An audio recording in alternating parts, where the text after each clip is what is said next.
Selanjutnya, untuk metode pengobatan yang bisa diberikan adalah pengobatan untuk infeksi telinga, termasuk pemantauan gendung telinga dan saluran telinga bagian dalam. Perawatan ortodontik seperti pemasangan kawat gigi, terapi bicara untuk memperbaiki kesulitan dalam berbicara, pemasangan alat bantu dengar untuk anak yang mengalami gangguan pendengaran, pelatihan cara memberi makan dan menggunakan alat makan khusus, terapi dengan psikolog untuk membantu anak yang mengalami stres karena menjalani berbagai prosedur medis secara berkala. Bibir sumbing adalah kelainan bawaan yang ditandai dengan adanya celah pada bibir. Celah tersebut bisa muncul di tengah, kanan, atau bagian kiri bibir. Bibir sumbing seringkali disertai dengan muncul celah di langit-langit mulut yang dinamakan langit-langit sumbing. Penyebab bibir sumbing terjadi ketika jaringan yang membentuk bibir janin tidak menyatu secara sempurna. Penyebabnya belum diketahui secara pasti, tetapi diduga terkait dengan akibat kombinasi faktor genetik dan lingkungan. Gejala bibir sumbing yaitu pembentukan bibir terjadi pada usia kehamilan 4-7 minggu, sedangkan langit-langit mulut akan terbentuk di antara minggu ke-6 hingga minggu ke-7. Gangguan pada proses tersebut bisa menyebabkan terbentuknya celah pada bibir atau langit-langit mulut.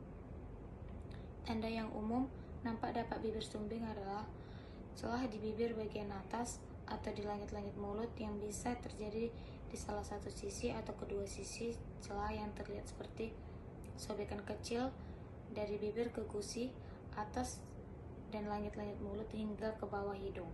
Perubahan bentuk hidung akibat celah yang terbentuk di bibir atau langit-langit mulut, gangguan pertumbuhan gigi atau susunan gigi yang tidak teratur. Selanjutnya, diagnosa bibir sumbing.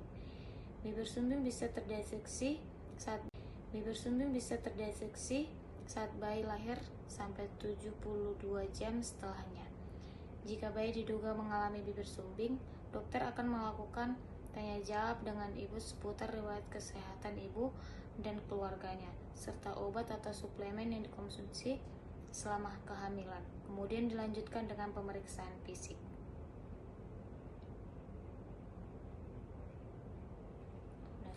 Metode pengobatan yang bisa diberikan adalah pengobatan untuk infeksi telinga termasuk pemantauan gendang telinga dan saluran telinga bagian dalam, perawatan ortodontik seperti pemasangan kawat gigi, terapi bicara untuk memperbaiki kesulitan dalam berbicara, pemasangan alat bantu dengar untuk anak yang mengalami gangguan pendengaran, pelatihan cara memberi makan atau menggunakan alat makan khusus, tetapi dengan psikolog untuk membantu anak yang mengalami stres karena menjalani berbagai prosedur medis secara berkala.